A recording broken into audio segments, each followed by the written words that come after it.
বিসমিল্লাহির রহমানির রহিম।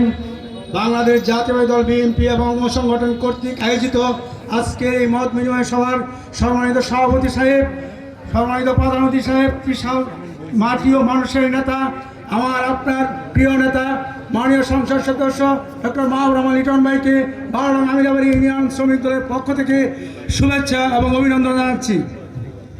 সম্মানিত উপস্থিতি, আজকে 12 নং আমিরাবাড়ি ইউনিয়নে যে অবস্থান, সবাই কেউ রাস্তার কথা বলছে, খালের কথা বলছে, কিন্তু আজকে 12 নং আমিরাবাড়ি যে কয়টা মসজিদ মাদ্রাসা আছে সেই কয়টার প্রতি আপনি সুদয় দৃষ্টি দেবেন এই আশা ব্যর্থ রেখে আমার বক্তব্য এখানে শেষ করছি।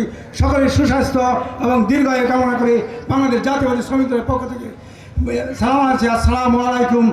আসসালামু আলাইকুম। ধন্যবাদ শ্রমিক দল। কথা বলি, মুখ বলে 1 মিনিট।